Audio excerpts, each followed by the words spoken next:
Desde Palacio Nacional y con el presidente de la República, Enrique Peña Nieto, iniciamos estas conversaciones a fondo en el marco del 80 aniversario del Fondo de Cultura Económica. El tema de hoy, las reformas estructurales alcanzadas en los 20 meses del actual gobierno. Y sea que se esté a favor o en contra de unas o de otras de estas reformas, sea que se consideren beneficiosas o incluso nocivas, lo cierto es que por eso mismo y por el peso que tendrán estos cambios en algunos de los campos más sensibles de la sociedad mexicana, todo apunta a que marcarán un antes y un después en la vida nacional.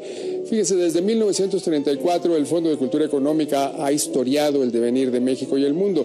En estas 8 décadas, que se cumplen el mes próximo, el fondo ha contribuido a la búsqueda de esclarecimientos en cada etapa del país.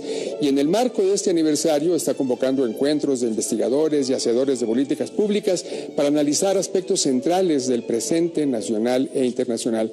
Ello va a contribuir al trazo de proyectos editoriales capaces de poner en perspectiva los grandes temas de hoy y permitirá sin duda aportar elementos de juicio a la agenda de las conversaciones y de las discusiones públicas.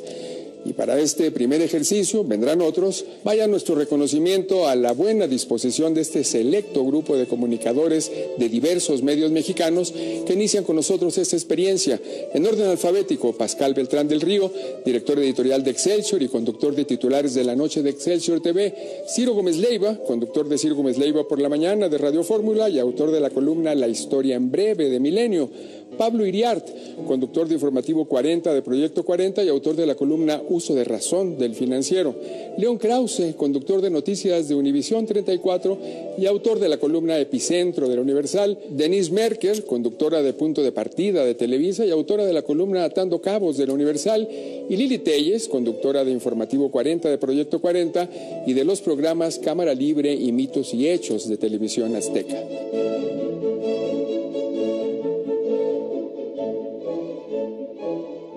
Bueno, pues bienvenidos todos y desde luego nuestro reconocimiento muy especial a la decisión del presidente de la República de recibirnos hoy, nada menos que en Palacio Nacional, para estas primeras conversaciones a fondo, en este caso, pues sobre el cuerpo de reformas mexicanas que ocupan tanto la agenda pública nacional como la internacional. Muchas gracias, señor presidente, por recibirnos en Palacio Nacional. Al contrario, don Pepe, muchas gracias a usted, muchas gracias por esta iniciativa, por esta oportunidad de tener esta conversación y conversación a fondo. Muchas gracias, señor presidente. Y el primer bloque, pues, es el de las negociaciones que condujeron al Pacto por México, y Denise Merker, pues, anticipó 2 programas memorables de punto de partida sobre todo este proceso de negociación.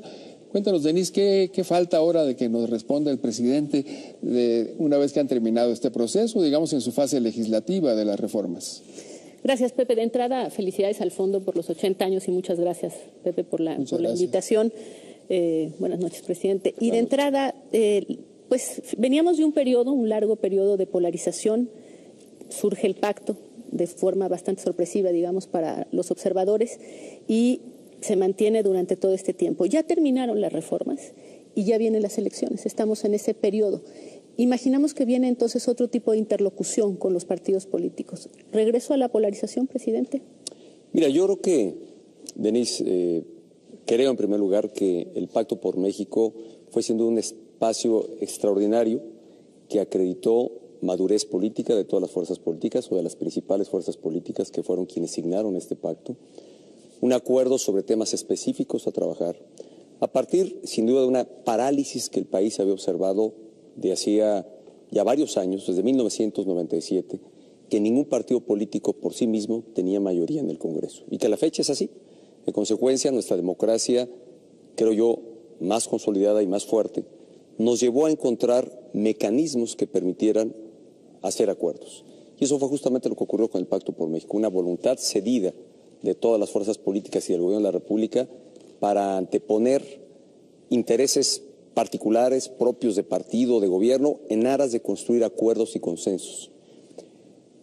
Y se estableció toda una ruta de agendas a impulsar, que son las que han tenido lugar. Por eso hemos hablado de que se ha cerrado un ciclo reformador, porque 11 reformas, una en la transición, 10 ya durante esta administración, se lograron gracias a la participación de todas las fuerzas políticas, en la gran mayoría de ellas con el respaldo de todas, y en otras con un amplio respaldo mayoritario especialmente en la reforma hacendaria y en la reforma energética que polarizaron algunos años. Yo creo que este clima y este espíritu no debe perderse en aras de la competencia política. Siempre dijimos que los partidos es natural tengan diferencias entre ellos, pero lo que han aportado realmente a la construcción de una plataforma para que México tenga mayor desarrollo, sin duda es digno de aplaudir, digno de reconocerse, y entraremos a lo que es natural en toda democracia, que es la competencia, que es un ambiente de efervescencia, de señalamientos, de descalificaciones, de dimes y diretes, propios de cualquier competencia política. Pero eso no riñe ni le resta mérito a lo que se ha alcanzado. Finalmente es después de un periodo en el que el presidente estuvo muy ausente del debate. Hace un año, cuando nos vimos para el programa El Pacto por México, me decía, lo de hoy es cuidar al pacto. Fuera de una frase que incomodó a los negociadores, que fue aquella en Chiapas de no te preocupes, Rosario, el presidente se echó para atrás y no tuvo presencia pública. ¿Esta entrevista forma parte de ese nuevo periodo? Es decir, un presidente más presente, más activo. A ver, Denise, yo creo que queremos ser explícitos y sobre todo explicar con toda amplitud el alcance de las reformas. Ese es el propósito y sentido de tener esta conversación y que agradezco mucho la disposición para ello. Y no es buscar mayor protagonismo. Yo creo que en el procesamiento de las reformas fuimos muy claros en nuestra posición, presentamos las iniciativas correspondientes y más bien dejamos que el Congreso hiciera el debate, se enriqueciera con las posiciones de las distintas fuerzas políticas y fuimos absolutamente respetuosos de ese procesamiento. Evidentemente, dialogando con todas las expresiones políticas, con todos sus dirigentes y manteniendo el mejor clima de cordialidad, de respeto, de armonía, que permitiera que se prosperara en las iniciativas planteadas. A ver, León, Ciro y Lili han pedido la palabra. Señor presidente, yo le agradezco también la oportunidad. Yo veo que hay tres tipos de oposición. La primera es la que obstruye por sistema, segunda la que negocia sin perder su identidad y tercera la que se anula y se entrega al poder. La línea, la verdad es que es muy delgada entre esas tres, en México y en todo el planeta. ¿Cómo queda la oposición? Es un poco lo que decía Denise. ¿Cómo queda la oposición después del pacto? No nada más la oposición que ha colaborado, sino también esa otra oposición que, por ejemplo, en la elección presidencial tuvo 15 millones de votos y que está en contra del pacto, por lo menos una parte de esa oposición. ¿Qué diálogo habrá con esa parte de la oposición que rechaza el pacto completamente? A ver, ha habido diálogo con todas las expresiones, los partidos políticos que fueron parte del pacto, que firmaron el pacto, y quienes han estado en resistencia y en oposición al pacto. El pacto, creo yo, ya dio de sí. Creo que el pacto, pues, anticipó, había llegado prácticamente a cumplir con una finalidad, con un objetivo, que fue una agenda y el procesamiento de esa agenda de reformas. Creo que aquí merece amplio reconocimiento todas las fuerzas políticas que respaldaron este acuerdo por transformar a México, por hacer cambios estructurales, es decir, nuevas plataformas que permitieran que el país pudiera crecer, tener mayor dinamismo económico y mayor desarrollo social. Y creo que lo que los partidos aportaron al pacto no fue ni ceder en estas modalidades, en estas finezas que has tú señalado, en dónde está, si son colaboracionistas, si están en favor de sus propias causas. Yo creo que aquí la causa única y la que fue constante en todos fue poner a México por delante. Teníamos que cambiar el ritmo y la inercia de cómo íbamos, porque aún en la mejor administración, por más eficaz que resultara, difícilmente íbamos a romper con una inercia que por años nos había llevado a tener un crecimiento económico muy pobre, mediocre, que no generaba los empleos que la población demandaba, y creo que todos conscientes de ello decidimos ir en pos de los cambios y ajustes necesarios para lograr este crecimiento, sin dejar de lado, y creo que no riñe con este propósito, el que se dieron diferencias propias en la visión que cada partido político podía tener. Ciro. Presidente, la última fue un gran proceso. Buenas noches, gracias. Buenas noches. Fue un gran proceso de reformas, no se discute, hubo toda una estrategia, pero la última, la reforma 10 u 11, depende cuando empecemos a contar, al parecer deja muchos agravios. Usted lo sabe bien, el PRD, que estuvo en la mayor parte de las reformas con el PRI, con el proyecto del gobierno, lo está llamando traidores a la patria. Por un lado, hay un sentimiento de agravio. Segundo, están llamando una consulta para dinamitar, para echar por tierra la que llaman la madre de las reformas? Mira, Ciro, yo creo que parto de decir que todos sabíamos que había una agenda y había temas y claramente identificamos dónde estaba la posición de cada una de las fuerzas políticas. Para nadie era ajeno ni extraño este tema y todas las posiciones son muy respetables. Y yo creo que aquí no se trató de agraviar absolutamente a nadie, simplemente de darle pulso, más bien de impulsar una visión que fue compartida por dos expresiones políticas que son ampliamente mayoritarias dentro de este contexto. Fue una reforma a la energética que tuvo amplio respaldo en el Congreso, en la legislación secundaria y evidentemente en la reforma constitucional. Se hace primero el año pasado y recién se han aprobado los ordenamientos que son parte de la legislación secundaria de la reforma energética. Pero aquí hay que reconocer, primero, en todas las fuerzas políticas hubo un clima de gran madurez que permitió el debate amplio, intenso. Más de 1.300 oradores que estuvieron en tribuna en Senado de la República y Cámara de Diputados, más de 170 horas dedicadas en el Pleno. Ninguna otra reforma ha tenido tan amplio y tan intenso debate como lo fue la reforma energética.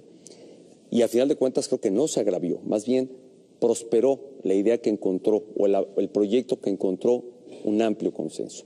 Y se hizo en estricto respeto al marco legal que hoy tenemos.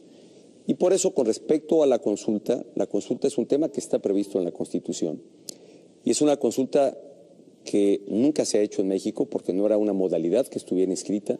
Es algo que sin duda favorece a nuestra democracia, posibilita que la población pueda opinar sobre cambios trascendentales, pero también la propia Constitución establece condiciones, temas, asignaturas que puedan ser sujetos de esta consulta. No nos corresponde a nosotros dirimir si esta prosperará o no. Yo creo que todas las expresiones políticas o varias veces ya han postulado eventuales consultas que harán. Creo que mucho de esto tiene también un tinte político de cara a la elección del próximo año. Y sí, creo que estará en la Corte definir sobre las preguntas que los partidos políticos postulen, si éstas se pueden realizar en estricto apego a lo que mandata la propia Constitución. Pero lo que hoy es una realidad es que ha habido un procesamiento de una reforma energética como lo mandata nuestra propia Constitución, apegada a la legalidad absolutamente, que encontró un respaldo amplio y mayoritario. ¿Le preocupa al presidente de la República la consulta? ¿La eventual consulta en junio del próximo año? De ninguna manera, Ciro. Yo creo que, insisto, es una modalidad de nuestra democracia y sí creo que estará en la Corte a definir si esta eventualmente prospera o no ante lo que se planteen los partidos, no solo en el tema energético, sino sobre los otros temas que eventualmente los partidos ya anuncian estarán presentando para efectos de una consulta. Esto no lo hemos visto antes porque es una modalidad nueva dentro de nuestra Constitución que de ninguna manera tampoco se sobrepone a lo que es un órgano o a un poder constituyente que fue el que ha modificado la Constitución y que ha legislado sobre estos temas. Y hoy lo que nos ocupa como gobierno, en este momento, es poner en marcha y en práctica todo lo que está en la Constitución.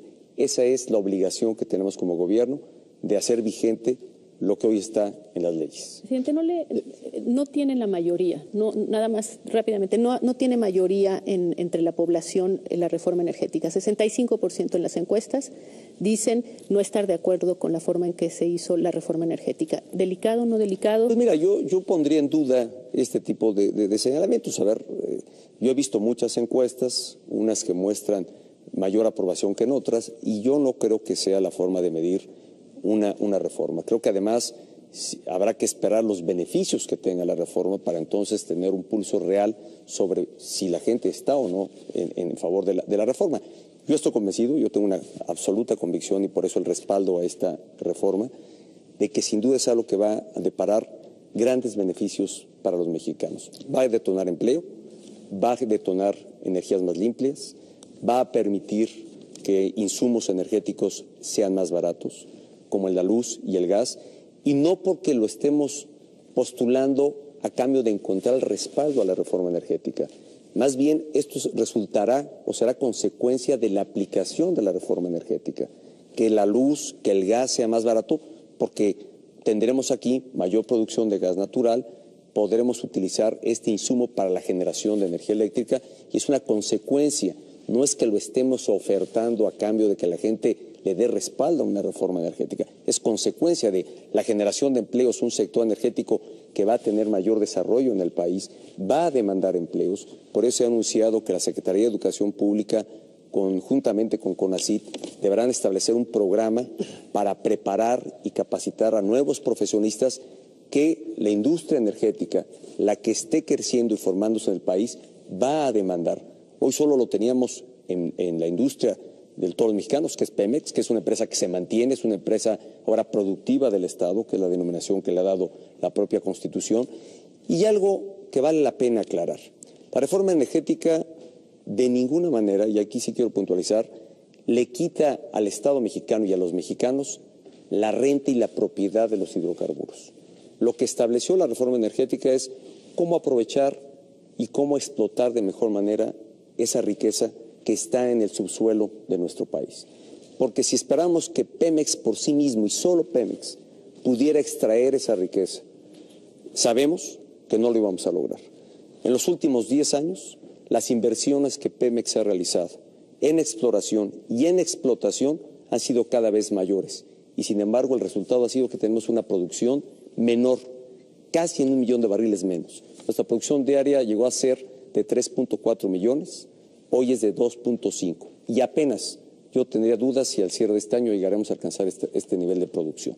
Muy bien, ya vamos a entrar al tema de las reformas sustantivas, pero vamos a terminar con Lili, Pascal y Pablo con el tema todavía de las negociaciones y del pacto. Lili. Señor presidente, antes que nada, gracias por invitarme. Gracias, Lili. A reserva de continuar hablando sobre la reforma energética, quisiera regresar al tema de lo del pacto. Hay una foto, hay un momento histórico en el que usted firma en medio de el líder del PAN y el líder del PRD ese pacto. Creo que esa foto entra a la historia y creo también que en esa foto nos marcó un momento que indicaba un claro mensaje, un claro paso en el sentido de que podía concretarse el crecimiento del país. En este momento, en su fuero interno, ¿usted qué siente de que esto haya concluido como usted quería, con las reformas que usted quería? Mira, como mexicano me siento muy orgulloso de lo que ha dado nuestra democracia, porque este no es un logro solo del presidente de la República, es un logro de todas las partes que estuvieron involucradas en el Pacto por México y, como ya lo señalé, resolvimos dejar de lado intereses propios de corto plazo o particulares para buscar el gran interés nacional y que obligara a tener un espacio de diálogo como el que estamos aquí teniendo, que permitiera ponernos de acuerdo en temas fundamentales para el desarrollo del país. Y eso fue justamente lo que ocurrió. A muchos ha sorprendido, de dentro y de fuera de México, que en 20 meses se hubiesen dado tal número de reformas, con este nivel de calado, con este nivel de profundidad, y que todos, no he podido recoger una voz, salvo que sea opositora, pero en general, en un análisis serio y profundo que conoce el alcance de estas reformas, saben que el futuro de México, en el mediano y en el largo plazo, va a ser de mayor desarrollo, de mayor crecimiento económico y, sin duda, y lo más importante, que genere prosperidad para los mexicanos. Ese es el sentido último de todo lo que hemos hecho. No ha sido ni en un tono o en un sentido ni caprichoso, ni porque simplemente pensáramos que había que hacerlo así.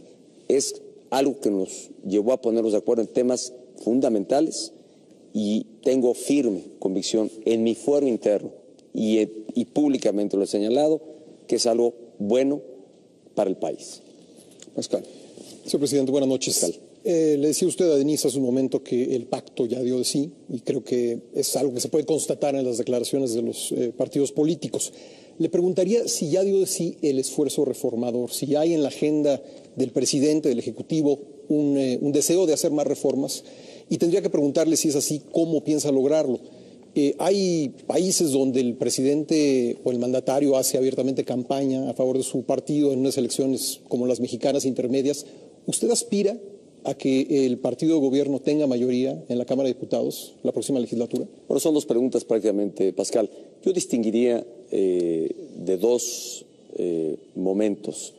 Uno, más bien respondiendo a la última pregunta, el presidente de la República creo que contribuye a fortalecer a su partido a partir de una buena gestión, haciendo lo que tiene que hacer, que es gobernar para todos, dar resultados, encontrar mayores beneficios, y creo que en esa medida el partido que yo represento en el gobierno logra reconocimiento y simpatías.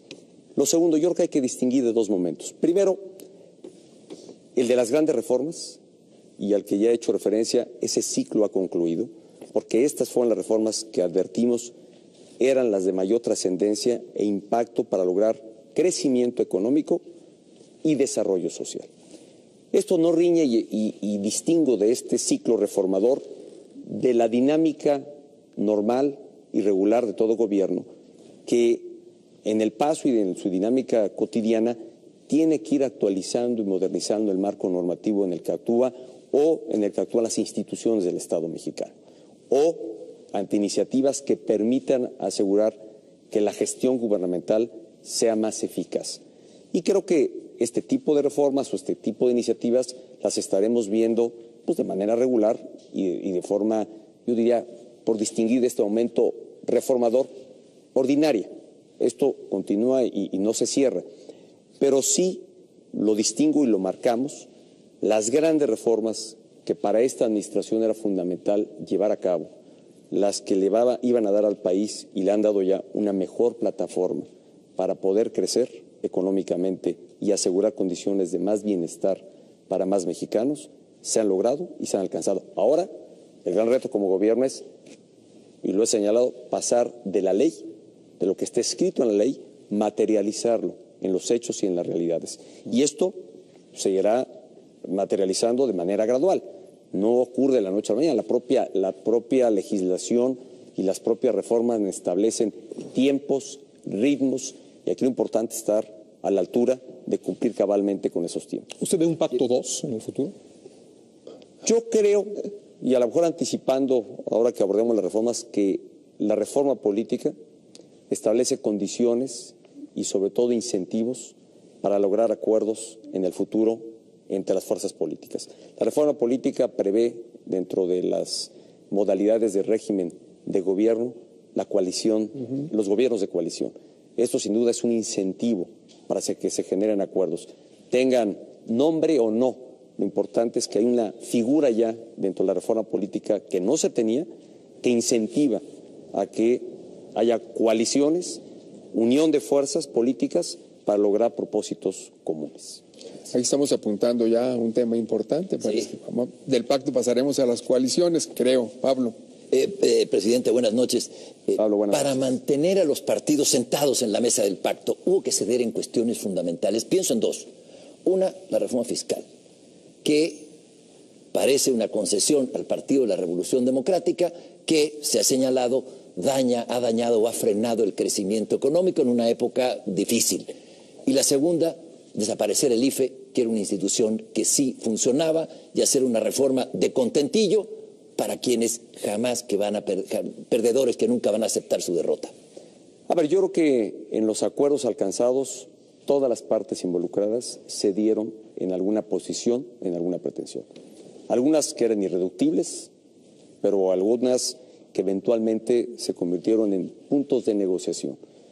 Yo no señalaría alguno en particular, creo que es público mi posición sobre ciertos temas que, al final de cuentas, fueron procesados. Creo que el momento de hablar de la reforma nos permitirá puntualizarlo aún más, pero yo creo que todos cedieron, o todos cedimos, en visión, en posición, en convicción, en temas que, si eso daba posibilidad de lograr el acuerdo y de ir en búsqueda de un propósito común, que es este que ya he señalado, cómo crecemos, cómo rompemos este marasmo, esta parálisis en la que no hemos logrado un mejor ritmo para el desarrollo del país. Si lográbamos eso, pues creo que era importante que todos cediéramos en algo, y creo que todos depusieron temas propios, posicionamientos particulares quedaron temas en el tintero que en aras de lograr el acuerdo, todos se dieron y creo que eso es un ejercicio muy sano de toda democracia como la que ha tenido nuestro país. En la fiscal se dieron, presidente, ante el PRD. No, yo creo que al contrario, mira, yo cuando hablo de ceder, yo más que ceder hablaría se enriquecieron. Creo que todas las reformas tuvieron el gran logro, éxito de haberse enriquecido con la visión y posición de las distintas expresiones. En algunas fueron, casi en todas, se fueron más allá de lo que era el posicionamiento original de la iniciativa presentada por el presidente de la República. En algunas reformas presentadas de forma conjunta, las iniciativas como la educativa, entre otras. Pero, al final de cuentas, yo más que ceder, yo diría, fue un enriquecimiento compartido de todas las expresiones políticas. Ciro. ¿Qué se enriqueció en la reforma fiscal en la negociación, presidente? Queda la impresión de que se grava con más a los contribuyentes de siempre. Fíjate que si ya estamos entrando al tema de las reformas, me gustaría... No, es que la tuve de Pablo. Mira, sí. No hay reforma fiscal que sea popular y que sea aplaudida. Pero yo creo que es importante saber de dónde partimos, qué diagnóstico teníamos del país. Somos un país en la región de los que menos o el que menos recaudación tiene. Somos un país que su mayor ingreso, el del Estado, ha venido del ingreso petrolero y que afortunadamente los precios elevados que ha tenido el petróleo no han provocado una crisis mayor, no obstante la producción que es menor a la que se tenía hace una década, de 3 millones a 2 millones y medio de barriles diarios. Ante ello era importante hacer un ajuste y buscar una mejor recaudación. Tampoco hay una reforma fiscal en la que en una sola reforma pues incluyas todo lo que un país debiera tener. Somos un país que el gasto que ejerce el Estado está muy por debajo de lo que otros países eventualmente tienen capacidad de ejercer para responder a las necesidades de la sociedad. 30% menos de lo que hacen otros países en la región latinoamericana. Y ya no te digo si nos comparamos con los países de la OECD, porque ahí es 60% menor. En consecuencia, teníamos que buscar una mejor forma de recaudar y, sobre todo, una mejor forma de redistribuir. ¿Qué decisiones fueron fundamentales? A partir de la distribución del ingreso que tenemos en México, una decisión fue clave: no ir o no incrementar el IVA en medicinas y alimentos. Y, en consecuencia, había que buscar cómo, si no íbamos a hacer esta modificación estructural, cómo encontramos una mejor recaudación. Lo cierto es que se creó un sistema fiscal más simplificado. Las personas de mayores ingresos, que este fue el punto de coincidencia con el PRD, establecer un sistema fiscal progresivo, es decir, que paguen más impuesto quienes más ingreso tienen. Y esto, en términos generales, afectó o implicó que tenga que hacer una contribución mayor al Estado aquellos que ganan más de 750,000 pesos. ¿Sabes cuánto representa esto dentro de la población? ¿Cuántos mexicanos están en este segmento que ganan más de 750,000 pesos? Solo el 0.18% de la población. Este es el impacto que tuvo en este segmento de la población, que tendrá que pagar más impuestos por las tasas que se impusieron, y es una tasa además marginal. Y por otro lado, se deja reconocer lo que se evitó. Antes llevaban una doble contabilidad, había un pago de IETU, un impuesto sobre la renta. Hoy se simplificó, se eliminó el impuesto a los depósitos en efectivos, se homologó la tasa del IVA en frontera, que es un tema que evidentemente tiene sus comentarios y descalificaciones, pero si entramos a tocar a mayor profundidad el tema, entraremos el punto de justicia y por qué. Pero son los contribuyentes de siempre, presidente. ¿Mande? Son los contribuyentes de toda la vida. Yo creo que todos contribuyen, Ciro, toda la base de contribuyentes también encuentra la existente y la que se puede ampliar, porque además la propia reforma fiscal previó la creación de este sistema de incorporación fiscal para promover la formalidad y evitar menos informalidad. Y empieza a dar frutos. A ver, la reforma fiscal también tendrá sus beneficios y los frutos en el mediano plazo. Pero ya se empiezan hoy a advertir. Hoy tenemos para este año una mejor recaudación. Se estima que para el 2018, al término de esta administración, la recaudación que tenga el Estado será el equivalente a 2.5% del Producto Interno Bruto. Esto es casi 500,000 millones de pesos más, que además está claramente señalado que el destino de esta recaudación adicional está en las asignaturas que tiene mayor rezago: salud, educación, infraestructura y seguridad pública. Presidente, más dinero para el Estado y, sin embargo, así como se pusieron los partidos políticos de acuerdo en temas como este, recaudar más, no se pusieron de acuerdo en lo que fue una de sus promesas de campaña, la Comisión Nacional Anticorrupción. Entonces, por una parte, más recursos extrae el Estado a la sociedad, pero no genera unas instituciones como la Comisión Nacional Anticorrupción para garantizar que justamente ese recurso no se utilice mal. Y hay que decirlo con escándalos de corrupción aquí a la vuelta. A ver, Denise, a mí me gustaría, si quieres, hablamos un poco de esta inquietud. Primero, la corrupción. Yo creo que el tema de la corrupción, lamentablemente, es un cáncer social que no es exclusivo de México, lo es yo creo que de todas las naciones, un tema casi humano que ha estado en la historia de la humanidad y que en México se han hecho esfuerzos porque tengamos instituciones que combatan la corrupción y que además aseguren mayor transparencia. La reforma política logra gran parte de este propósito y esto no significa que se ceda ante otros esfuerzos que deban de hacerse. La Comisión Nacional Anticorrupción que tú señalas que fue iniciativa que presenté, es una iniciativa que fue aprobada en el Senado de la República y que hoy está en discusión en la Cámara de Diputados. Eso no la sacaron. Sin embargo, hay otras figuras que no sabían, de las que no se ha hablado y que me parece son muy importantes. A ver, no puedes pensar que una sola figura, una sola institución, sea la que nos asegure que no tengamos o no corrupción el día de mañana.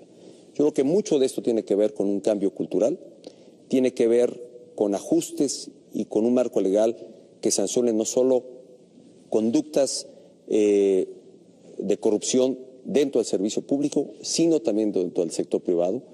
La corrupción se alimenta de dos lados. La corrupción no solo viene del orden público, sino viene del orden público muchas de las veces y otras las veces alimentados del orden privado. O sea, es un tema, yo insisto, de orden cultural. No puedes dejar que sea una única institución la que nos garantice que no habrá corrupción en el país. Yo creo que se han creado varias instancias que favorecen a este tema, al combate a la corrupción, que es la Auditoría Superior de la Federación, que precisamente es un órgano autónomo de la Cámara de Diputados, encargada de auditar el ejercicio de los recursos públicos federales. Tienes las propias Contralorías Internas que han impuesto N número de sanciones administrativas a quienes han actuado con corrupción o de manera irregular. La reforma política creó dos instancias muy importantes, me parece. El Instituto Federal de Acceso a la Información Pública y de Protección de Datos, que le da otro orden, lo crea como un órgano constitucional autónomo, lo deja como una instancia última por encima de los órganos de transparencia que tienen los estados. Es decir, provoca dentro de ese sistema de transparencia el que cada estado tenga un instituto de transparencia autónomo, pero además se queda en la facultad de ser instancia última revisora de los fallos que tenga estas entidades estatales o estos institutos de transparencia. Le amplía las facultades, amplía los sujetos, objetos de transparencia. Era un instituto que solo revisaba la transparencia dentro del Ejecutivo. Hoy se amplía esta facultad al Poder Legislativo, al Poder Judicial, a los partidos políticos, a los sindicatos que reciben recursos públicos, a los fideicomisos públicos. Es decir, se amplía la revisión y creo que la transparencia en mucho combate de por sí misma la corrupción. Y otra, la reforma política creó la Fiscalía Anticorrupción dentro de la Fiscalía General de la República. Es una fiscalía que tendrá, y aquí pues es un tema que estará en el debate que hagan los diputados, porque es una figura nueva también, creada a partir de la reforma política, y el tema es cómo se concilia esta posición con la creación del Comisión Nacional de Corrupción o el debate que resulte. Pero ahí ya hay una figura, obviamente está pendiente de hacerse el nombramiento, pero deriva recientemente de esta reforma política la creación de una Fiscalía Anticorrupción dentro de una Procuraduría o Fiscalía de la Nación, que ahora será autónoma también. A ver, Permíteme. creo que... Sabes que es un tema que platicamos que me gustaría tocar específicamente. Perdón. Pero ya invadieron todos los demás Sí, temas. pues, Tomaron muy en Denise serio sacó lo de las corrupción, yo quería tocar ese tema. conversaciones. Yo me resisto, señor presidente, a su lectura sobre el orden cultural de la corrupción. Yo vivo en Estados Unidos. Allá hay 13 millones de mexicanos. Si fuera un estado, sería el segundo estado más grande del país. ¿Qué pasa con esos mexicanos? Se detienen en los altos, pagan multas, pagan impuestos. No es así. Yo creo que el problema es un asunto de sistema que viene, francamente, del partido que nos gobernó durante años en este país. Y es un asunto de Estado de Derecho. Yo quería platicarle la diferencia entre Noruega y Rusia, pensando en la reforma energética. La única diferencia es la corrupción. Rusia es una oligarquía dirigida por un autócrata, Noruega es un país vibrante. Noruega ocupa el 5º lugar en la transparencia en el mundo, Rusia 127, México 106. Yo quiero preguntarle, más allá de lo que ya nos ha explicado, y más allá de la lectura cultural a la que yo me resisto, para que al final de su gobierno estemos no en el 106, sino en el 60, ¿qué vamos a hacer? A ver, bueno, quizá podríamos, y creo que no es el propósito de esta conversación, pero con mucho gusto lo hacemos, León. Yo sí creo que hay un tema cultural, lamentablemente, que ha provocado corrupción en todos los ámbitos y órdenes, tanto privado como público. No es un tema exclusivo del orden público. Y se alimenta de ambos lados. Y ha sido así, tú has señalado a un responsable, a un partido político, que es justamente el que yo represento. Yo creo que tiene que va más allá de eso. Yo creo que es un tema que está en el orden social y que para que realmente logremos cambiar esta condición cultural, debe haber un espacio de participación de todos, tanto las entidades públicas responsables de combatir la corrupción como de los propios agentes sociales, de toda la sociedad en su conjunto, a partir de la denuncia, del señalamiento, de asumir conductas cercanas a la legalidad, más apegadas a la legalidad y no que provoquen actos de corrupción. Pero si yo denuncio, sale libre el responsable. A ver, perdóname, yo creo que no es tal como tú lo señalas. Si hay denuncia con prueba, que es el tema, pues digo, no cabe la denuncia por sí misma. Una denuncia sin alguna prueba, un elemento para poder realmente hacerlo fundamentada, que es un derecho además que tiene todo ciudadano, pues entonces dará espacio a que las instancias que combaten la corrupción puedan ejercer su trabajo. Pero va más allá. Ojalá estas instancias poco trabajo tuvieran. Ojalá y fuera más un tema de conducta de una sociedad que asume principios, valores, respeto a la legalidad. Por eso, insisto, es un tema de legalidad. Es un tema de orden cultural, perdón. Creo que aquí tenemos que fomentar valores, principios. Creo que la reforma educativa tendrá un impacto en este tema, seguramente en el largo plazo. Pero no podemos dejar que solamente sean instancias persecutoras de la corrupción los que nos cambie esta condición cultural. Eso es lo que yo creo. Creo que esto tomará tiempo, pero quienes tenemos responsabilidad pública, creo que aquí hemos sido más que claros y creo que el ejercicio de este gobierno en lo que va de esta administración ha dejado claro ante todos que ha emprendido acciones de investigación, no importando quién sea, no importando a qué partido político pertenece o de quién se trate. Creo que donde ha habido elementos para actuar contra distintos personajes de la vida pública, de la vida privada, la Procuraduría y este gobierno ha actuado precisamente en favor de la legalidad y del combate a prácticas fuera de la legalidad o presumibles o de presunción de corrupción. A ver, si quieren, estoy muy de acuerdo en que se haya hecho una conversación muy en serio, que estamos pasando de un tema a otro. Es una conversación a fondo, sin duda. Me gustaría volver nada más, antes de dar la palabra a Pablo y a Lili que lo pidieron, volver a cerrar el tema de las negociaciones. Y lo hemos platicado y todos lo han escrito más o menos, los costos del proceso de negociación. Los costos para el gobierno, ya Denise decía cómo el gobierno de alguna manera inhibió su comunicación en beneficio del pacto, en beneficio de que no se rompieran. Y bueno, con un protagonista de la calidad de usted en el proceso de negociación, es muy importante saber también cómo fluyeron los acuerdos. alumnos ahora haciendo sus tesis sobre el proceso de negociación, hay investigadores que están trabajando en eso en varias instituciones de educación superior. ¿Por qué no les adelantamos algo? ¿Cómo fluyeron los acuerdos? ¿Cuáles fueron las crisis del pacto? ¿Cuáles fueron los sobresaltos? ¿Cuáles fueron los temas que resultaron intransitables para uno u otro de las partes pactistas? Y creo que también estos temas nos van a llevar otra vez a lo sustantivo de las reformas, porque ahí también hay costos en la forma de negociar, en la forma de ceder, a lo que se refería Pablo Iriarte. Bueno, Pepe, yo creo que todos regresamos al tema del pacto, que dio lugar a esto. Yo creo que para que esto prosperara, para que el pacto fuera posible, Denise ya ha hecho un programa y ya ha recogido los testimonios de todos los que participaron en el pacto. Yo creo que lo importante era tener ganas de hacer las cosas y de hacer algo bien para México. Y de todos hubo disposición. Evidentemente, para quien tiene la responsabilidad de ser presidente de México, para mí era muy importante tender puentes de diálogo y de acercamiento, de escuchar posiciones y de poder construir un gran acuerdo nacional sobre temas trascendentales como los que ya hemos hecho referencia y que han dado lugar a las reformas o a este ciclo reformador que ha concluido. Hubo ganas, voluntad, disposición, horas dedicadas al diálogo, a trabajar, y no solo del presidente de la República. Yo te puedo decir de todos los actores políticos, de todos sus dirigentes, de todas las fuerzas políticas, muchas horas dedicadas a escuchar, a poner las posiciones que cada uno tenía por delante, cómo conciliábamos, cómo armonizábamos de mejor manera las eventuales diferencias, y esto siempre dejando a salvo lo que eventualmente ocurriera en el Congreso.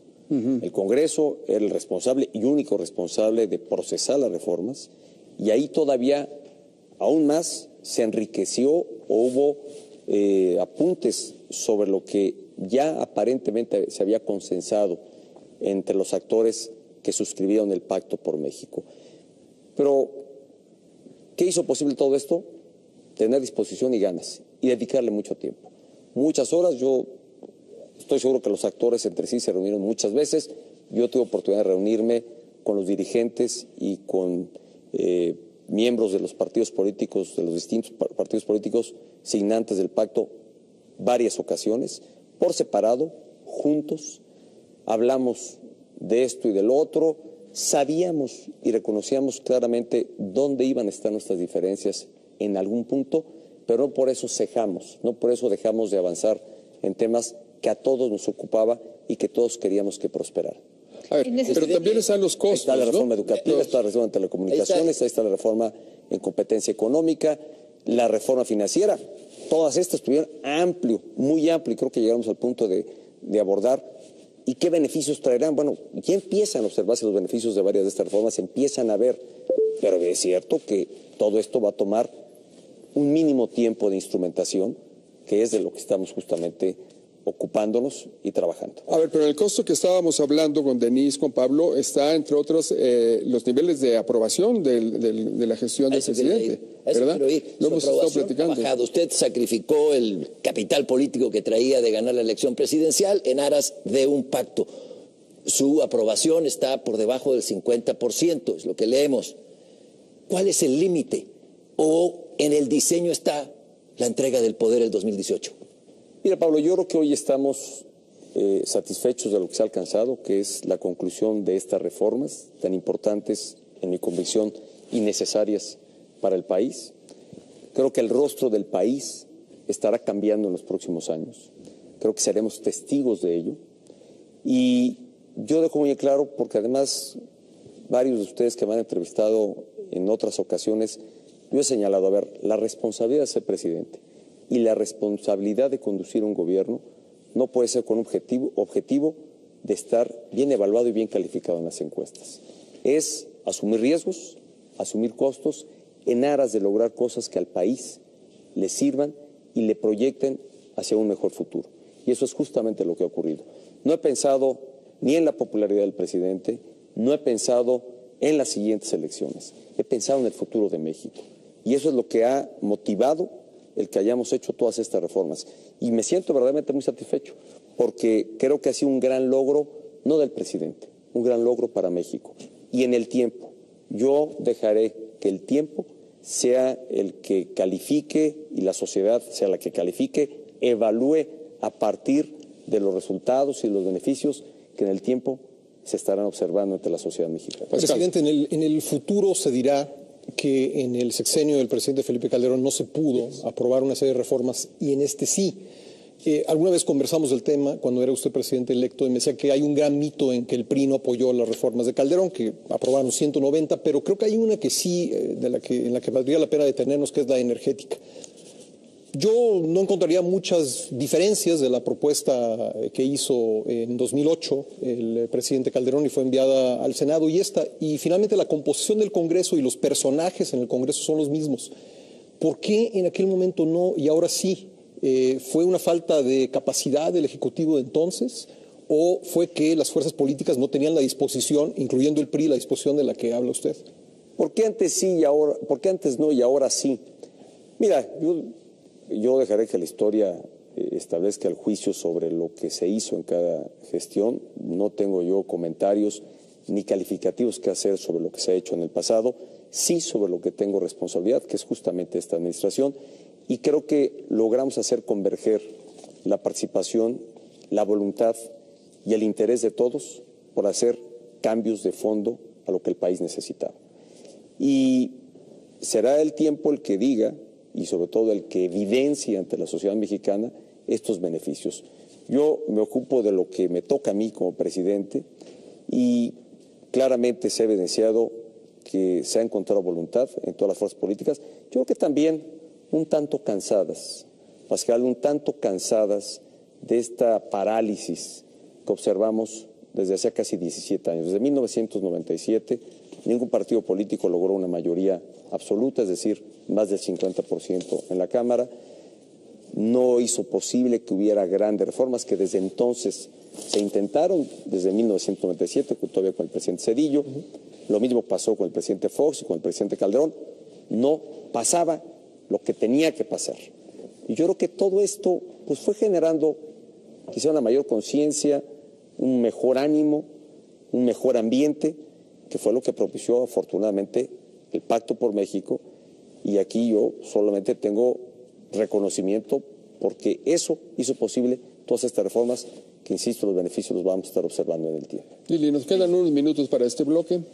Señor presidente, usted tal vez recuerde, hace un año yo le propuse hacer unos programas en los que se explicaría la reforma energética con claridad y en una forma muy específica.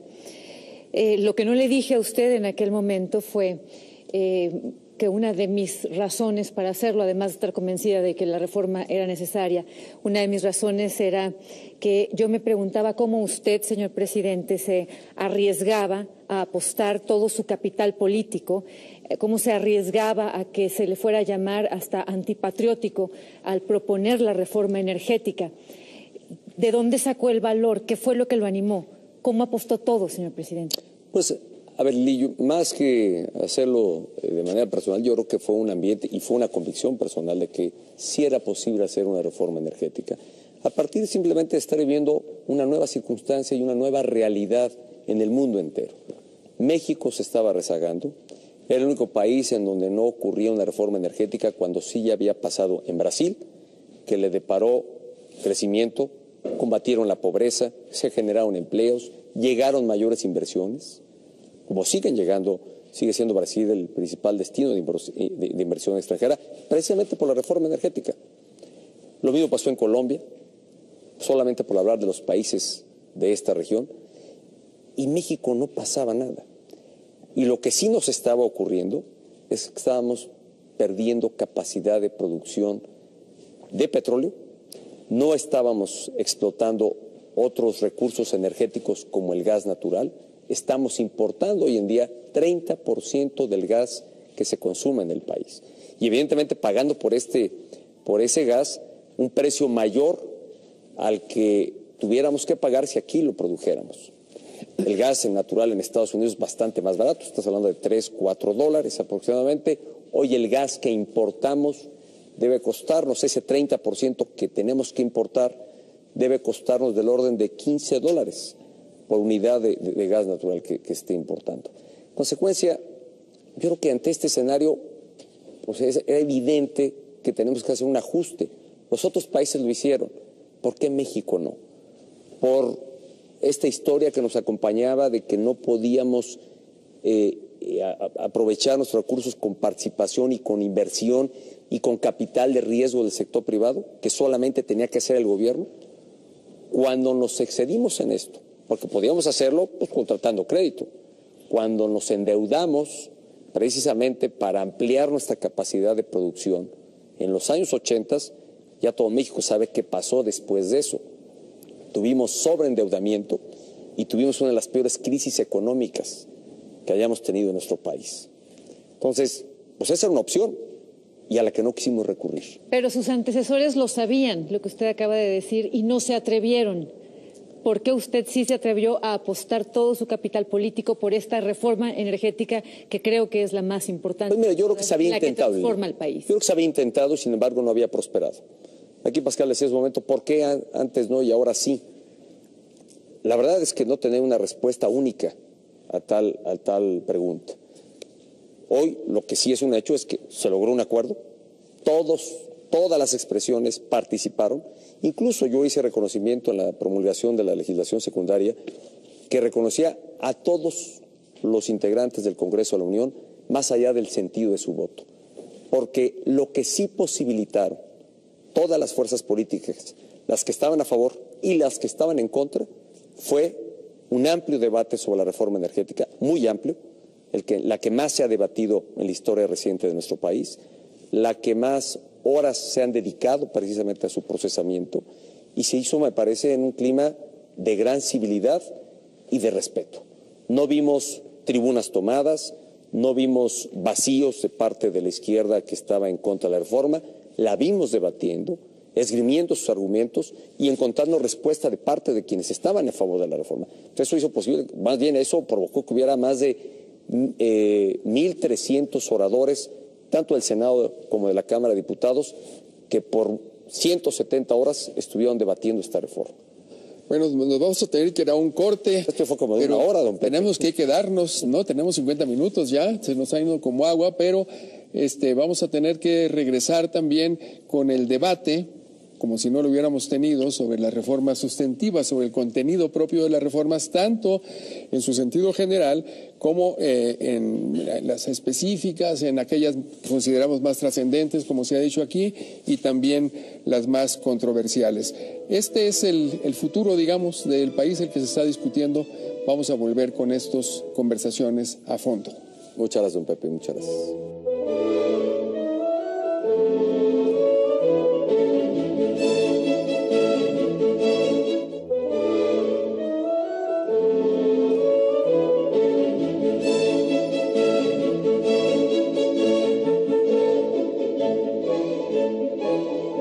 Estamos de regreso con estas conversaciones a fondo.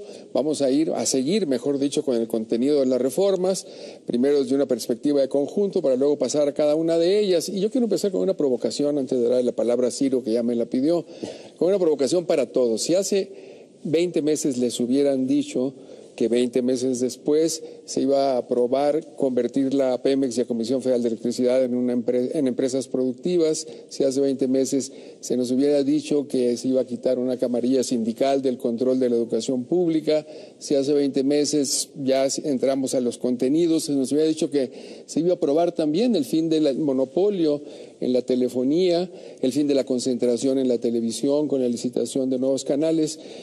Ese es el marco para entrar a esta visión de conjunto de la reforma, Ciro. Es una primera provocación.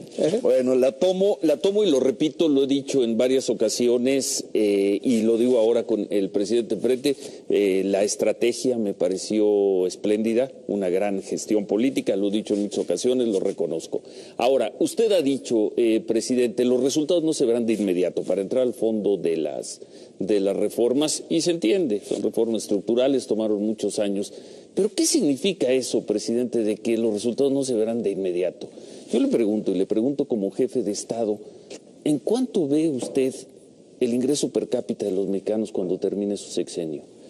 vamos a seguir en el 2018, vamos a seguir siendo un país con una escolaridad de octavo, de 8 años, de segundo de prepa, en los peores lugares en los exámenes internacionales. ¿En cuánto calcula usted, presidente, cuántos mexicanos más se van a sumar verdaderamente al crédito, no con una tarjeta de débito por ahí que le dan en un supermercado? Le dejo esas 3 preguntas, déjeme hacer una cuarta porque nos las dijo el director de Pemex hace unas semanas. 40,000 millones de dólares el próximo año de inversiones por la reforma energética. Me quedo yo con esa duda. Entiendo que los resultados no se verán de inmediato, pero ¿qué significa? A ver, yo ¿Cuándo creo que los vamos a ver? Es claro que las reformas lo que posibilitan es tener plataforma, yo así lo he señalado, en distintos ámbitos para revertir estos escenarios que tú señalas, que deberán ser mejores, y ese es el México que yo estoy pensando podamos construir entre todos, no solo en lo que hace al periodo de mi administración, a la que le restan poco más de 4 años, sino en los años por venir. A ver, nuestra industria energética no se construyó en 6 años. Nuestra industria energética y nuestra industria eléctrica ha tomado décadas el irse construyendo. El tener una educación de mayor calidad también nos va a tomar tiempo, pero estamos dando pasos. Hoy lo que estamos haciendo, Ciro, es tomar acciones, definiciones de política pública y lo que la propia ley contempla deba resolverse en definición de integrantes de nuevos órganos reguladores, de nuevas instituciones que se han creado dentro de estas reformas, precisamente para darle beneficios a los mexicanos. Pero es cierto que no tengamos que esperar tampoco que pase mucho tiempo. A ver, es cierto que desde este mismo año ya empieza a haber resultados en alcance a varias de estas reformas que hemos venido comentando. La educativa, por ejemplo. La educativa tiene un propósito, elevar la calidad de la educación. Ya el modelo educativo del país permitía que tuviéramos una amplia cobertura en el nivel básico de educación, primaria y secundaria, casi del 100%, arriba del 96%, y que solamente algunos lugares alejados, apartados, no tenían suficiente cobertura. Pero la calidad de la educación es evidente en todas las mediciones que se hacen. ¿Pero a dónde vamos a llegar, presidente? ¿A dónde vamos a llegar? Vamos a llegar al final de su... A ver, ¿a dónde vamos a llegar? A tener, sin duda, mejores maestros impartiendo educación. Para este ciclo escolar que hoy está iniciando, se abrieron 14,700 nuevas plazas. Estas se sometieron a concurso y solamente 1 de 4 que presentaron el examen obtuvieron esta plaza. Es decir, que quienes tienen estas plazas están mejor calificados. Y así irá ocurriendo año con año, que los exámenes aplicados a maestros aseguren que quienes sean maestros de aquí y hacia adelante estén mejor preparados. Quienes están ya en el activo, la reforma prevé dentro del servicio profesional docente mecanismos para su superación, para su capacitación constante y permanente, para una mayor profesionalización. Solo en el tema educativo, yo creo que el perfil educativo del país y de nuestros jóvenes será diferente de como era hace apenas 2 años. ¿En cuántos? No te podría precisar en ninguna de tus preguntas en qué número los veo, Ciro, porque es muy difícil hacer una estimación estadística del tema. Ustedes son estrategas, ustedes calculan. Pero es claro, a ver, es claro que la reforma educativa está hecha y así está ya dando hoy este servicio para elevar la calidad de la educación. Con mejores maestros tendrás mejor educación, con mejores herramientas tendrás una mejor educación, con mejores escuelas en los distintos programas que están de escuela digna, programa reforma educativa, todos estos programas orientados a mejorar la infraestructura de las escuelas, las nuevas y las que ya prestan servicio y que están en malas condiciones. Tendrán que mejorar. Esto sin duda, en un par de años y en 4 años más, tendremos un mejor perfil y un mejor rostro de la calidad de la educación que hay en nuestro país. En el tema financiero, ¿por qué hicimos una reforma financiera distinta de la fiscal? Porque el nivel de crédito en México es bajo, comparado con el resto de los países de América Latina, y ya no digo de los de la OCDE, que son los de países de mayor desarrollo. Nuestro nivel de crédito es bajo, 29% es el crédito que se otorga al sector privado, mientras que en estos países alcanza casi el 50%. Pero lo más crítico, que solamente 11% de ese crédito va a las MIPYMES, que son las que generan el 74% del empleo. Es decir, había que encontrar un mecanismo, ordenar nuevamente, hacer lo necesario en el marco legal para que hubiese más crédito. Las familias y los pequeños negocios pudieran acceder a un mejor crédito y más barato. Las grandes empresas no lo necesitan, ellas pueden acceder a un crédito aquí o fuera de México. A las que queremos ayudar son a esos pequeños negocios, al de la miscelánea, al que tiene un pequeño negocio o una pequeña empresa que necesita o de mejores instrumentos para accesar al crédito.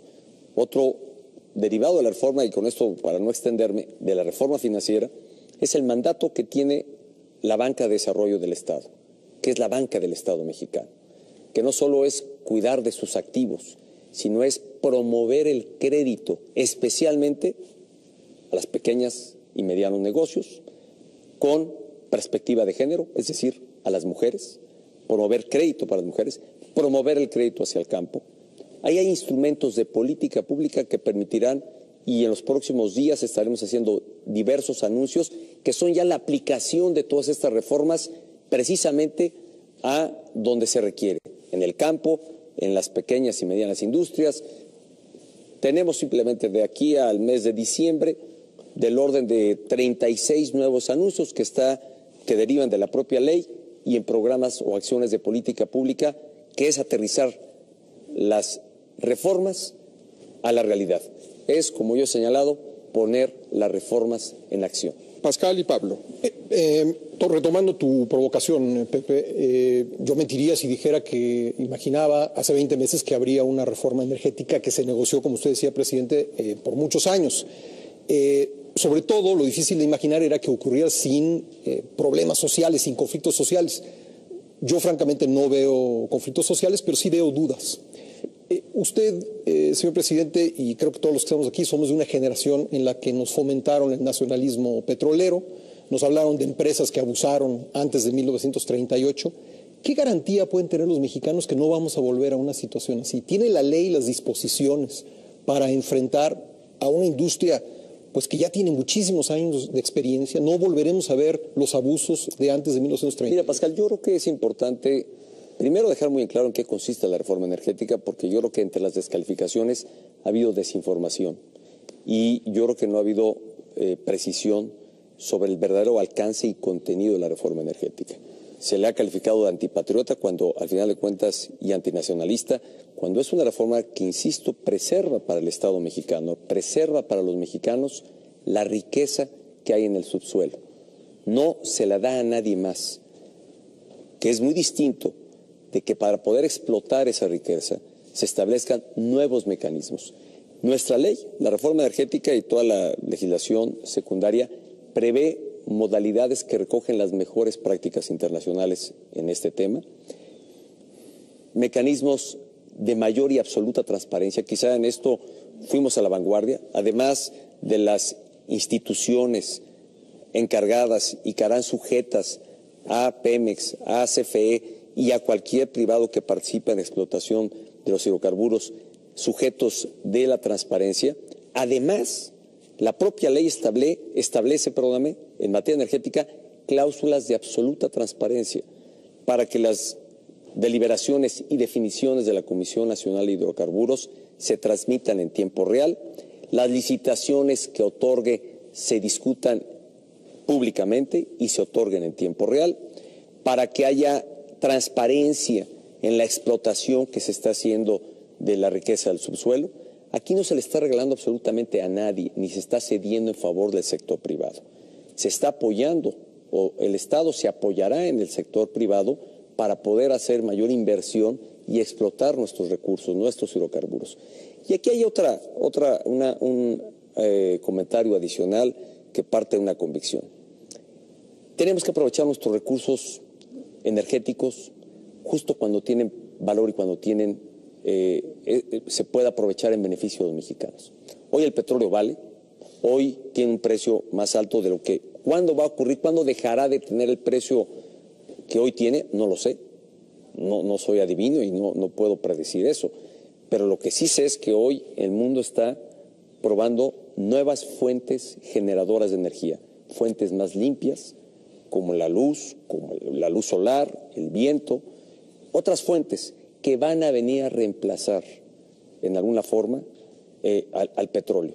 Y entonces el petróleo valdrá menos. Entonces, hoy lo que el Estado tiene que resolver es cómo extrae esta riqueza y la aprovecha en beneficio de los mexicanos, cómo hoy que tiene valor lo podemos sacar, no tenemos que importarlo. El petróleo no va a tener el mismo precio siempre, ni creo que a grandes precios, más bien creo que es un recurso no renovable, lo sabemos desde que cursamos la primaria, que se va a acabar, pero que hay que aprovecharlo hoy que tiene un valor.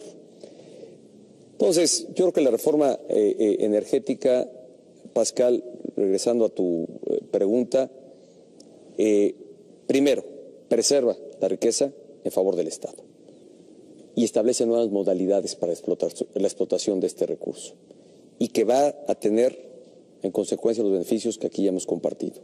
Va a bajar la luz porque la producción de luz a través de utilizando gas natural permitirá un costo de producción menor y que impactará la tarifa de luz que se tiene. Hoy en nuestro país pagamos una tarifa de luz eléctrica más alta que otras partes del mundo, especialmente que Estados Unidos, 22% en promedio por encima de las tarifas, y no se diga las tarifas industriales. Y cuando hablo de tarifa industrial no es la que pagan las grandes empresas, porque esas generan su propia energía, sino hablo de las pequeñas y medianas empresas que no tienen recursos ni capital para poder generar su propia energía. Ya las grandes la generan para sí mismas. 30% de la electricidad que se genera en el país, 30% ya hoy lo genera el sector privado para uso de ellos mismos y pagan una tarifa mucho más baja, porque evidentemente les cuesta menos producirlo. Entonces, esto lo que buscamos es que este beneficio se extienda a todas las familias mexicanas y a los pequeños y medianas empresas que son las que generan el empleo en México. Ya me he ocupado 2 reformas y mejor siguen provocándome y me voy extendiendo yo con mi respuesta. Pablo y Denise. Perdón la insistencia sobre este tema, pero hay escepticismo en cuanto a los beneficios y los beneficiarios de las reformas. Se teme, y tal vez con alguna razón, de que de estos cambios salga una nueva y pequeña camada de ricos y la inmensa mayoría de los mexicanos se quede nada más mirando los beneficios que no le llegan. Pablo, yo preguntaría hoy a los mexicanos qué cambio o qué de lo que hoy es el modelo de generación de riqueza energética les ha cambiado o hace un cambio en su vida que es el que queremos lograr con la reforma energética. ¿En qué encuentran un beneficio hoy en su estado de cómo están las cosas?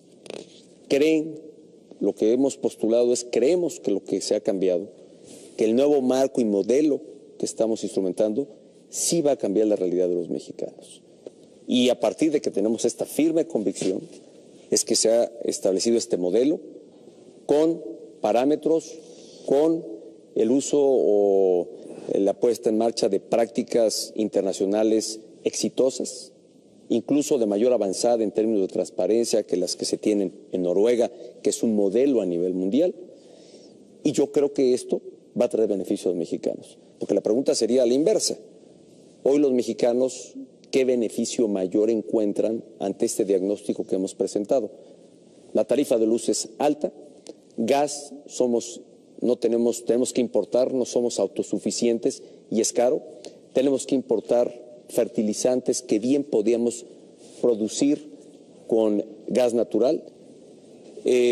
Estos beneficios hoy sin duda los mexicanos no los tienen y tenemos que romper el modelo o el sistema, este modelo que teníamos de producción, simplemente porque me parece anacrónico, fuera del orden mundial que hoy tenemos, cuando estamos viendo que Estados Unidos en la frontera norte está encontrando otras fuentes generadoras de energía y de riqueza, que muchas empresas están tratando de ubicar a dónde ubicarse en razón de un insumo más barato, que muchas que se fueron a China hoy están regresando a los Estados Unidos, o por qué no pasar por México si encuentran aquí un insumo mucho más barato. Y el hecho de que pasen aquí es que van a venir a invertir y van a generar empleo, que es lo que necesitamos en México, y empleo mejor pagado y remunerado. Por cierto, la reforma energética, como ya lo anticipé, prevé que el desarrollo de esta industria tenga demanda de más técnicos y de profesionistas en el tema energético. Por eso es que habrá que establecer todo un programa de preparación y capacitación para muchos mexicanos. Se estima que en los próximos 5 o 6 años se estén generando del orden de 500,000 empleos. Esa es la proyección, hablando de números que siempre serán un tanto inciertos, pero al menos aquí hay una proyección en razón de la explotación de barriles que se tendrá. Entonces, ¿cuánto demandará la industria? Creemos que serán 500,000 empleos que se estén generando dentro de la industria energética del país. Denise, un minuto. Sí, retomando los temores de los que están hablando Pascal y Pablo, sobre qué capacidad del Estado mexicano para evitar que esto termine justamente en unos cuantos ricos o en unos ricos extranjeros que incluso vengan y nadie los controle, nadie tenga la capacidad de ponerle realmente límites. Déjeme darle un ejemplo que está ocurriendo en la minería. La semana pasada, una empresa no internacional, mexicana, Minera México, con una mina, tiene un derrame, contamina los ríos de Sonora, da una explicación que resulta una mentira, esto lo dijo la Profepa y la Conagua, no avisa a tiempo, con fuertes daños para quienes están en la zona de Sonora. Hoy pensamos, por toda la información que tenemos, que lo más que les va a pasar a esa empresa es una multa de 4 millones de pesos. Es una empresa que tiene ventas consolidadas el año pasado por 9,300 millones de dólares. Yo no creo que esa multa les vaya a hacer ni cosquillas. Sin embargo, hoy no hay agua en esas zonas que beber. Los niños no entraron a clases como el resto de los niños. Ahí es otra industria, es una industria mexicana. Pero si vemos esta incapacidad de ponerle límites, de tener una fuerza para controlar a una industria como la minera, ¿por qué pensamos que sí va a haber capacidad para controlar, para defender a las comunidades frente a la fuerza de grandes conglomerados de petróleo? Bueno, yo respondería con 2 sentidos. Uno, primero, yo no anticiparía cuáles son las sanciones que le van a imponer, pero sin duda el daño que se ha hecho a la población y sobre todo al medio ambiente, por la información que tengo, es elevado. Yo presumo que aquí no cabrán sanciones menores y eso habrá que ver lo que la Profepa y la justicia aplique sobre este tema. En lo segundo, yo insisto, Denise, a ver, la gran pregunta que habría que responder es si nos manteníamos como íbamos y en algo que no iba a deparar, yo creo que en el tema energético, nada positivo, o migrábamos a un modelo de producción que el mundo tiene, que otros países tienen, que han hecho reformas para tal propósito y que han resultado exitosas. ¿Por qué condenar anticipadamente cuando hoy lo que tenemos no nos va a llevar a nada mejor ni algo más positivo? Yo partiría a decir, bueno, demos el beneficio de la duda.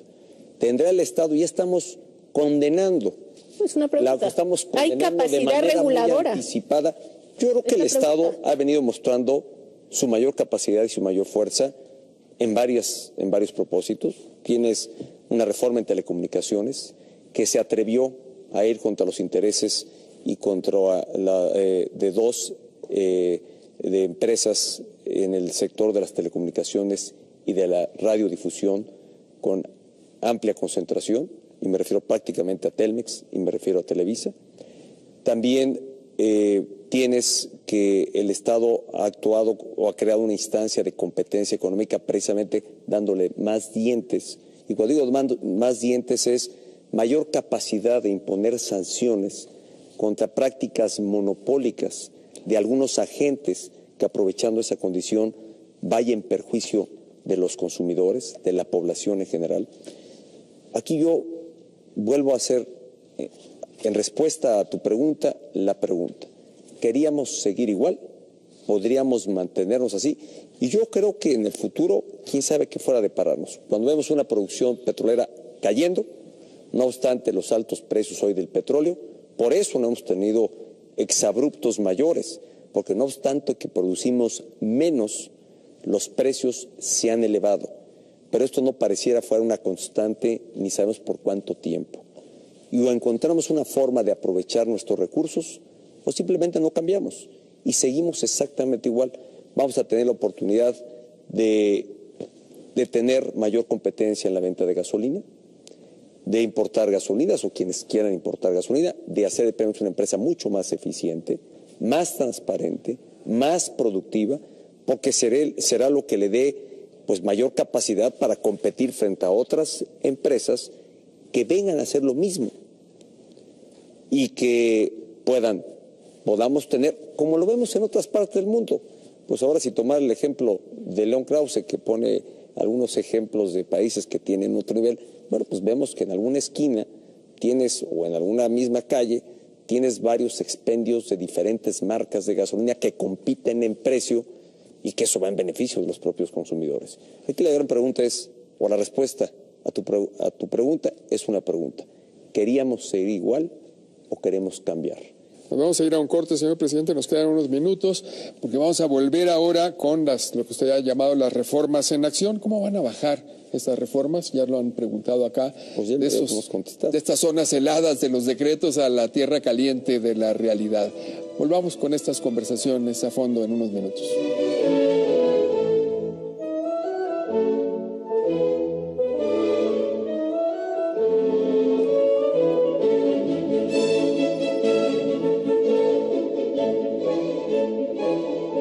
Estamos de regreso con estas conversaciones a fondo y pues vamos con el contenido del último bloque, con lo que el presidente ha llamado las reformas en acción. ¿Cómo es que van a bajar las reformas de este reino helado de los decretos a la tierra caliente de la realidad?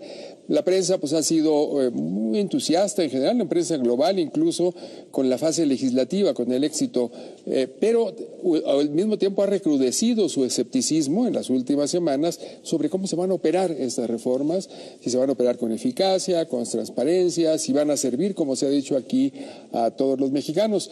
Y León traía una perspectiva desde lejos. A ver, León. Retomando un poco lo que decías de la prensa internacional, Pepe, y habiendo hablado con algunos inversionistas, ellos tienen dos preguntas: leyes y aplicación de las leyes. Pascal hace unos minutos hablaba de la situación antes de 1938. Yo quiero hablar muy brevemente de la situación a finales de los 70, porque usted decía, ¿por qué no nos dan el beneficio de la duda? Porque la burra no era arisca, evidentemente. Ya vimos esta película, es decir, ya nos dijeron vamos a administrar la abundancia. Es una pregunta con una respuesta muy rápida. A usted le gustan los compromisos desde hace mucho tiempo. ¿Usted se compromete a que en el futuro no vamos a estar sentados aquí, usted y nosotros, y vamos a tener que hablar de contratos a amigos, de abusos, del surgimiento de una nueva clase de ricos desde el poder? ¿Se compromete usted a eso? Mira, León, yo me comprometo a aplicar la ley y la legislación secundaria como está, y que precisamente ante estos dudas o suspicacias que eventualmente hay, se creó una legislación que cuida, yo creo que en sus mayores alcances, incluso en una legislación de avanzada, y ya decía yo, incluso mejor en este tema de transparencia a la que se puede tener en el país que es un referente mundial en este tema como es Noruega. Precisamente ante todo este tipo de suspicacias se definieron mecanismos de absoluta transparencia, de absoluta claridad y apertura, de absoluta publicidad, que deberán de hacer los órganos encargados precisamente de llevar a cabo las licitaciones, de otorgar los contratos, las asignaciones. Y creo que si tenemos una aplicación irrestricta de la ley como está, y con todos estos candados que la propia ley ha establecido para la transparencia, creo que tendremos un modelo verdaderamente exitoso para el país. ¿Lo firma y lo cumple? Yo lo firmo. Si queremos ir a ese modelo, había que hacer este cambio en la reforma energética, que es lo que ha ocurrido. Yo creo que aplicándola como lo prevé la propia ley, creo que estaremos exentos de este tipo de señalamientos o de faltas que pudieran darse. Denis, Pascal y Pablo, a toda velocidad. Rápidamente nada más. Finalmente, presidente, todas las reformas o las más importantes que su gobierno deseaba, gracias a esta unión del Pacto por México, salieron. A mí sí, retomando una pregunta que le hizo Ciro, lamentaría yo, dado que ya está todo lo que pidió, por decirlo de alguna manera, a mí sí me gustaría tener cifras. Es decir, sí me hubiera gustado un objetivo a mediano y largo plazo en términos de crecimiento, en términos de ingreso por cada mexicano, disminución de la pobreza, disminución de las desigualdades de los mexicanos. Es decir, otros presidentes salieron diciendo no me dieron, no pude, me enfrenté a... Pero en este caso estamos a menos de la mitad, mucho menos de la mitad, a unos meses, 18 meses de sexenio. Ya están todas esas reformas tal y como las quería el gobierno, algunas incluso más allá de lo que había planteado el gobierno. Yo sí, a mí sí me gustaría un gobierno que dice, estos son mis objetivos a corto y mediano plazo, ya tengo los instrumentos para Bueno, a ver, es claro que... El antes y el después, ¿no? El antes y el después. Partimos de que teníamos el antes, un país que te llevaba por lo menos 3 décadas de tener un crecimiento económico mediocre, del orden de 2.3% anual, y que esto no permitía generar los empleos que la población demanda, además menos en un sector creciente de jóvenes que necesitaban y requieren de un empleo y de un buen empleo. ¿Qué proyecta estas reformas traerán para México? Y me voy a ocupar particularmente de la energética, que ha sido quizá la más señalada. Se prevé que tengamos inversiones del orden de 50 a 60 mil millones de dólares adicionales a los que Pemex realice en el desarrollo de su propia plataforma de explotación. ¿En los 4 años? En los 4 años. Pemex realiza hoy promedio inversiones de 20 mil a 25 mil millones de dólares por año. Es decir, podríamos tener una inversión en los siguientes 4 años del orden de los 150 mil millones de dólares en el sector energético. Se prevé la creación de este número de empleos, 500 mil empleos, solamente en esta industria energética. En materia de gasto público, sin duda, la recaudación del Estado va a crecer y está claramente señalado hacia dónde va a ir. Se estima que hacia el año 2018, ya decía yo, la recaudación será de 2.5% del Producto Interno Bruto. Hoy, 2014, fue de 1%. Este irá creciendo gradualmente y, en consecuencia, más se invertirá en infraestructura, en carreteras, en escuelas, en el sector salud y en ciencia y tecnología. Prevemos que el desempeño de nuestra economía en este segundo semestre del año, como ya las cifras lo empiezan a apuntar, sea mejor que el desempeño que tuvo nuestra economía en el primer semestre de este año. Esperamos alcanzar la proyección que ha hecho Hacienda de 2.7%, que este crecimiento, de alcanzarse por sí mismo, sería superior al que en promedio hemos tenido en los últimos años. Y sin embargo prevemos, y no lo decimos nosotros, lo dicen especialistas, que los años con las reformas 2015, 2016, 2017, 2018, el crecimiento de nuestra economía sea creciente y mayor. Hablan de 3 a 4% y que hacia el 2018 pudiéramos estar en términos cercanos al 5% anual. Esto significará más empleos para los mexicanos, mejores empleos, mayor derrama económica y además creo que con el modelo o con la reforma fiscal se logra una mejor redistribución de la riqueza en el país. Pascal, perdón, y Pablo. Señor presidente, México es deficitario en cumplimiento de la ley. ¿Se puede pensar en que estas reformas se aterricen si no fortalecemos el Estado de Derecho? Estamos viendo en el tema de la reforma educativa que hay 4 estados que la han aplicado a medias o no la han aplicado. Y en Oaxaca estamos viendo a un gobernador que envía una iniciativa de ley totalmente distinta a lo que dice la reforma educativa. ¿Podemos ser un país moderno? ¿Podemos aterrizar estas reformas sin fortalecer el Estado de Derecho, sin combatir la impunidad? A ver, yo creo que eso está ocurriendo. A ver, yo creo que se ha venido fortaleciendo nuestro Estado de Derecho, se han creado instituciones precisamente responsables de preservar y de garantizar la aplicación del Estado de Derecho. Dentro de las reformas que se han logrado en este ciclo reformador, hay varias que están para fortalecer las capacidades del Estado en materia de justicia, como es el Código Nacional de Procedimientos Penales, la propia Ley de Amparo, y la que ya hablamos, que es este fortalecimiento del Instituto Federal de Transparencia y de Acceso a la Información Pública y Protección de Datos.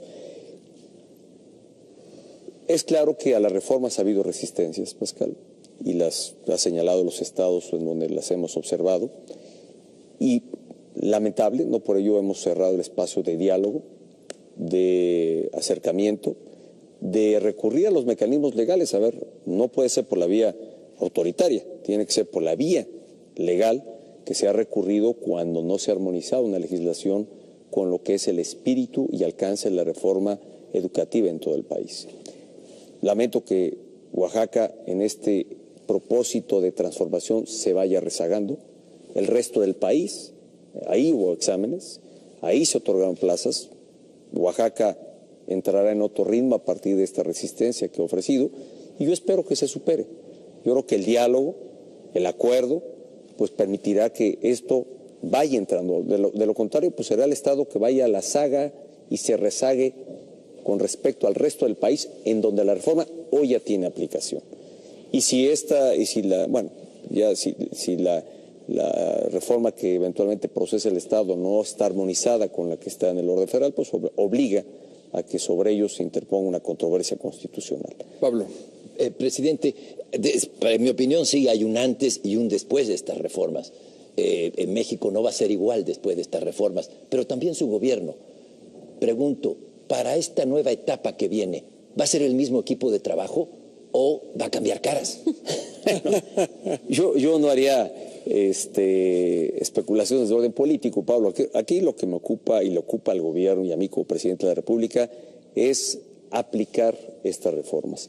Y ya se están aplicando. Yo cuando he hablado de que los beneficios tomarán su tiempo, no significa que es a partir de ahora. Ya hay aplicación de esta reforma, la educativa, hablaba yo de los exámenes que se han realizado, la reglamentación del servicio profesional docente, por hablar solamente de la educativa. En materia de la reforma financiera se estarán presentando nuevos productos financieros que beneficiarán a distintos sectores, al campo, a quienes adquieren vivienda con mayor otorgamiento de crédito, con mayor posibilidad de ampliar el tipo de crédito o el préstamo que se les otorgaba.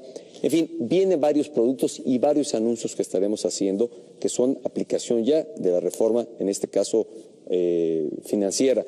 En la reforma laboral yo creo que empezamos a ver ya algunos efectos de la reforma laboral que vino a flexibilizar el mercado laboral, la forma de contratar, las modalidades de contratación que había de la población.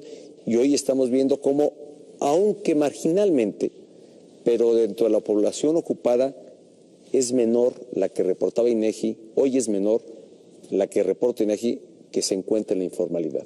Creo que esto en parte tiene que ver con la entrada de la reforma, entrada en vigor de la reforma laboral, tiene que ver con el sistema pronto para aprobarlo. Yo creo que más bien lo observaremos más hacia el año entrante. El RIF, que es este sistema que está en la legislación hacendaria para la incorporación de pequeños contribuyentes o el régimen de incorporación a la formalidad que se prevé. ¿Cuál es el gran reto que tiene el gobierno? Ser puntual y aplicar todas estas reformas. Y lo estamos haciendo. Lo estamos haciendo. Donde hay resistencias, no podemos aplicarlas de manera autoritaria, sino tenemos que aplicarlas al amparo de la propia ley. Y es como lo estamos haciendo. Pero yo creo que, al final de cuentas, ya desde ahora y en el tiempo estaremos viendo importantes beneficios. Creo que esta reforma lo que vamos a estar observando en las próximas semanas y en los próximos meses son los anuncios de políticas públicas, de acciones que son aplicación ya de todas estas reformas que hemos conocido, al margen de las que ya se han venido haciendo. Varios anuncios anteriormente se han hecho ya precisamente en alcance a las propias reformas y que los mexicanos van a estar encontrando, seguro estoy, importantes beneficios y que serán tangibles y que los estarán observando. Un minuto, Ciro. Un minuto, presidente. Entiendo su cautela con las cifras, pero cuando menos comprométanos esta respuesta. Le quedan 4 años de gobierno. Díganos que en el 2018 el ingreso per cápita de los mexicanos no va a ser de 11,000 pesos mensuales. No lo será, Ciro, será mayor a...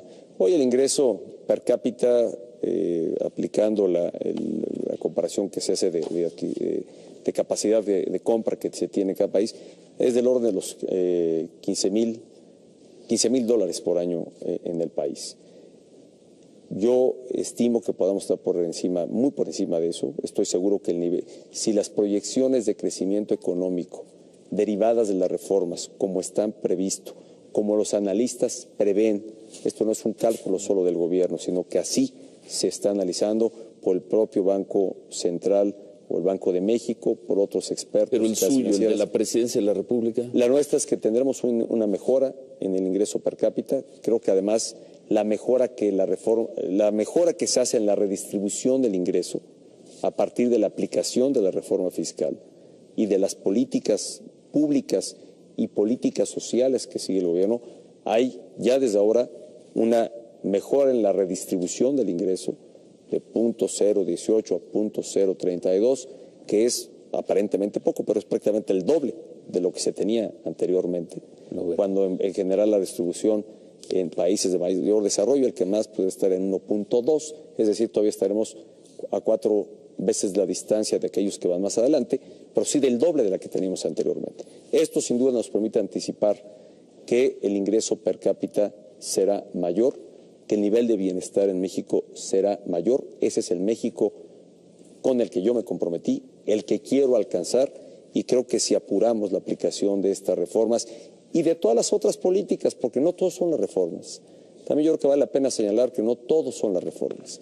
Las reformas dan una plataforma para lograr los objetivos que aquí ya hemos compartido, pero por otro lado está la política pública y la acción del gobierno que va en curso, y para eso hay un Plan Nacional de Infraestructura con una inversión verdaderamente que no tiene precedente y que además nos va a permitir construir 46 nuevas autopistas, más de 3,000 kilómetros de carreteras, ampliar al doble la capacidad portuaria de nuestro país para ampliar nuestro comercio, que nos va a permitir construir trenes que comuniquen distintas ciudades, el México-Toluca, el México-Querétaro, la línea 3 del metro de la zona metropolitana de Monterrey, el tren ligero de Guadalajara.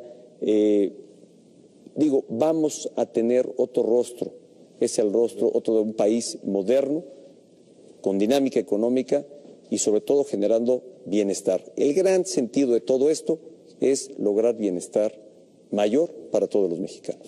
Pues bueno, para finalizar, me tocó la última, pero es muy rápido. 30 segundos.